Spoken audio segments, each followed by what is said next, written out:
Hello, hello, hello. Today I want to talk about how you can be more productive.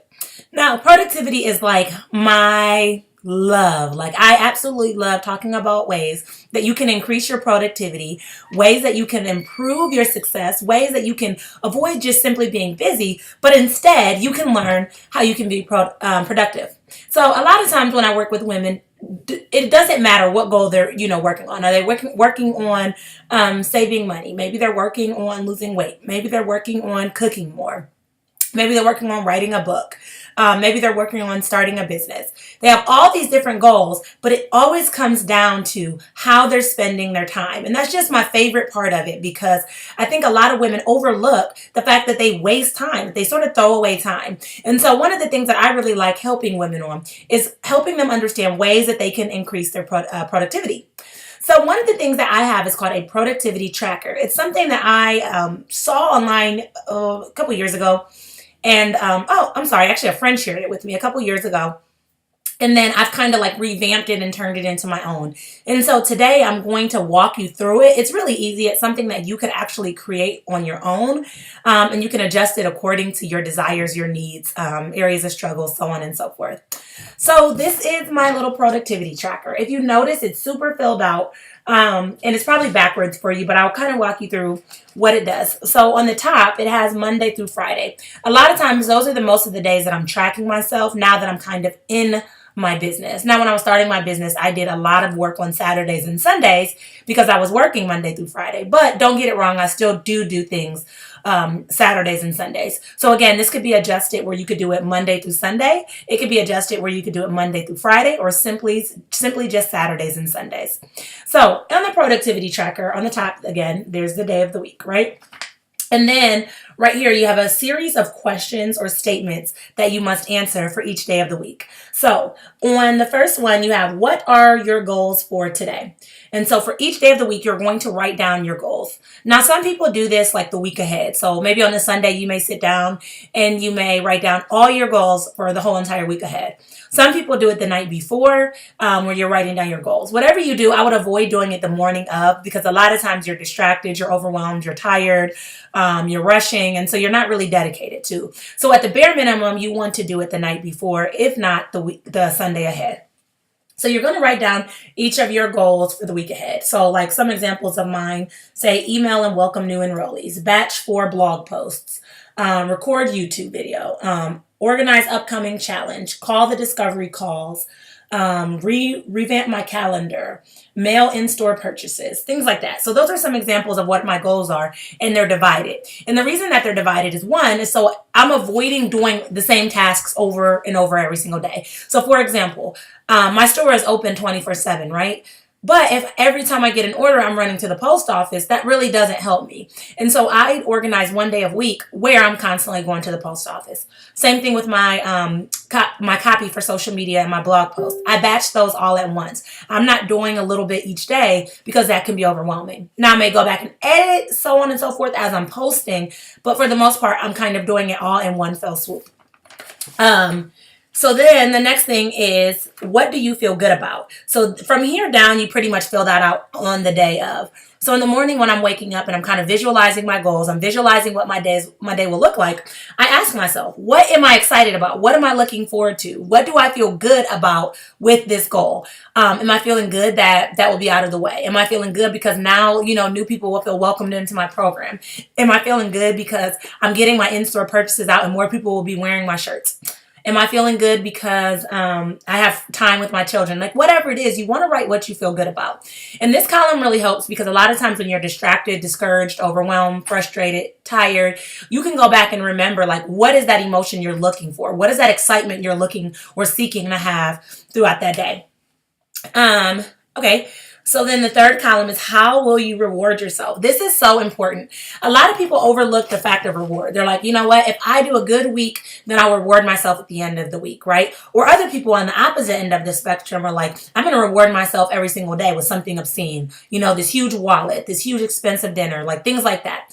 And so what I do that helps me is I break my goals, my rewards down into little things that add up. My brother actually does this exact same thing.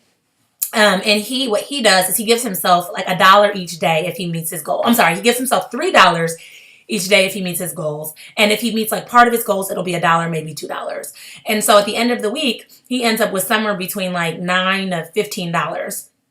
And that money has to be used on something it wouldn't otherwise be used on. Like, so it can't be used on gas or groceries, but it can be used on some little small splurge. Sometimes he saves it to the end of the month and he has $40 to $60 to spend on something big. And sometimes it's something little, like he's going to go buy the movies or something like that.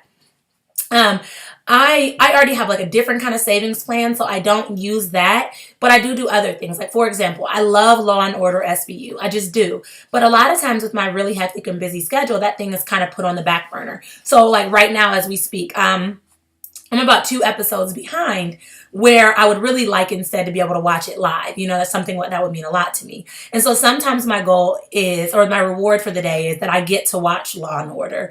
Another show I really like is Blackish. I like shows like, you know, just different shows. I've never been a huge TV person, but there are a couple things I enjoy. And so that might be my reward. Oh, you can watch a TV show. My reward may be that I get to go to bed early. I love sleeping. I love resting. And so that may be a reward. Sometimes it is something small, like a movie date. That's what we did on Tuesday.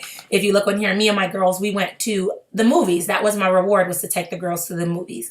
And so sometimes they're usually very small and easy rewards, so that I'm never overwhelmed. I'm never like jumping so far left field that I can't afford it. I'm never doing something so small that it doesn't feel good, but I'm giving myself that little bit of rest, that little bit of a reward, so that it encourages me to want to go forward.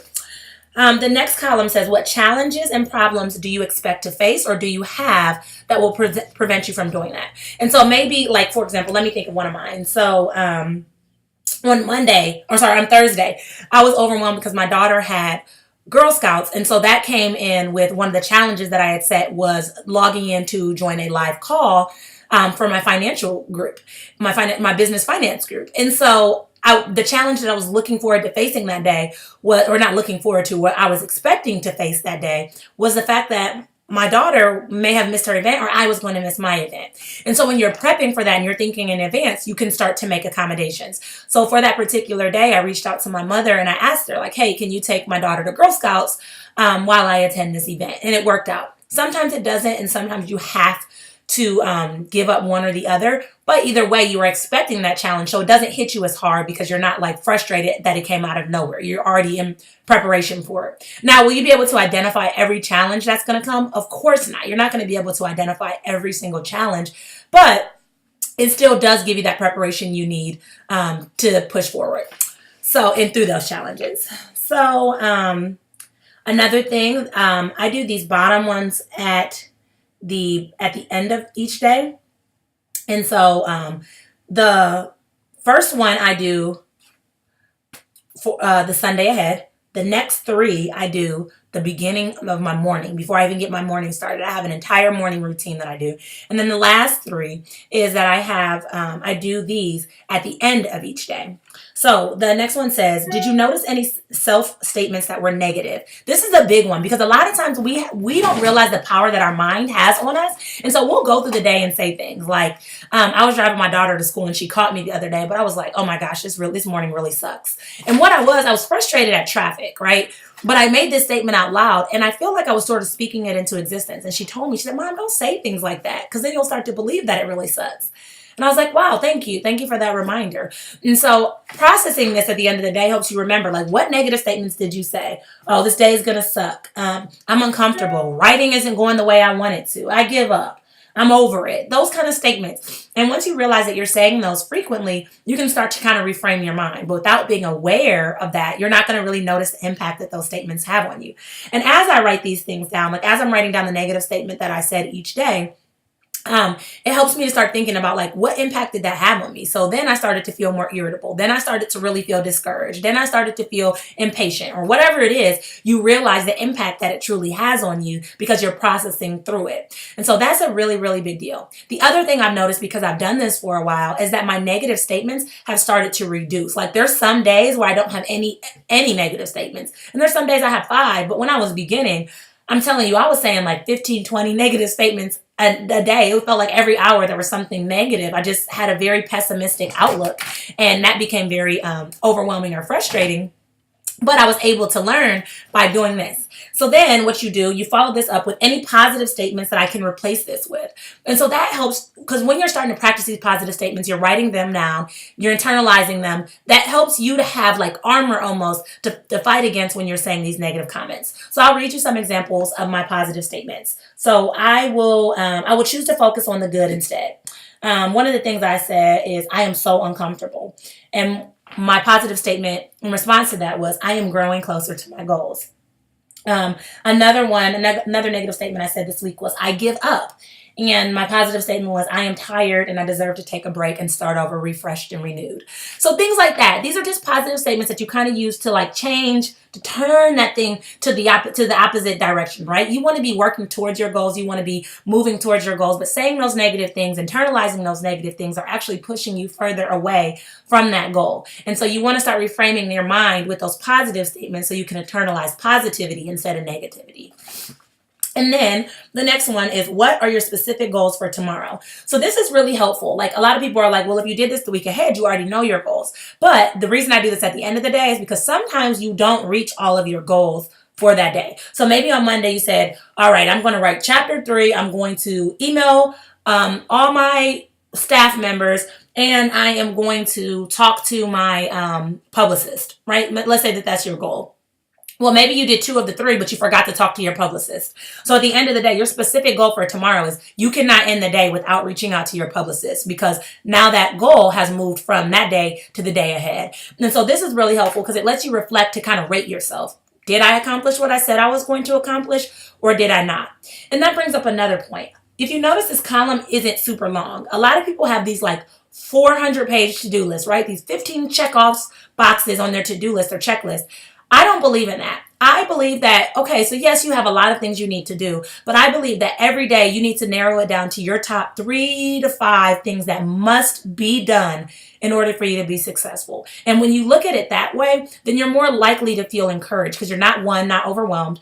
2, you know that you're more focused on those tasks than you are on 50 tasks. So your attention isn't divided. You're not frustrated, and then you're more likely to be successful or actually reach those goals. So that's really, really, really helpful for me, is narrowing it down to maybe, somewhere between 2 to 5, 3 to 5 tasks that have to be done. And no matter, even if you forget, like, for example, my 2 tasks on Monday were to write chapter 3 and to email new enrollees. Those were like mandated tasks. I cannot go the next day without completing those tasks. Now, on the back of it, I also needed to be able to wash my towels in my house. But if I went another day without washing the towels, I was okay, because I still had other towels in the closet, right? So that wasn't a pressing task in the same way the other 2 tasks were pressing for me.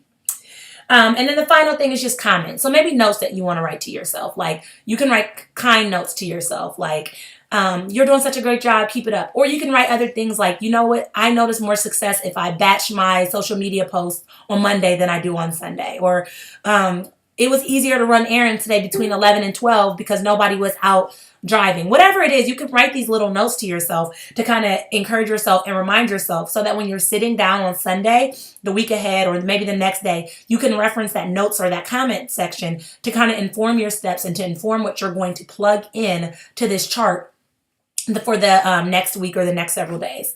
So again, this is my little handy dandy productivity tracker. And if you notice, it's also in writing, because I feel like when you write things, there's like this sense of like reality, like this sense of this really needs to happen, versus like your phone. I don't know. There's something about actually physically writing it down that makes it stick better for me. So I'll make it a little closer. There it is. So you get an idea of what it looks like. This was literally made of Microsoft Word. I use just like a little table of Microsoft Word, and then I print it, and I print it out every single week, and I fill it in. And it also gives me a place to like check back to see like how far I've come. So this is just a recommendation that I have for you guys. A lot of people ask, how can they increase their productivity? That is the way. That is the key strategy that I use. So try it out. Let me know what you think. If you want me to send you a copy, I'm happy to do so. My email, you can send me an email email at NicoliaWilliams@gmail.com, and I'll send you my little productivity hacker tracker if you want. So I look forward to talking with you guys later. I look forward to seeing the comments about how you feel like that benefited you or did it, what ways you think that that could work, or what ways you think you could implement it. And I hope that everyone has a wonderful day. Bye, guys.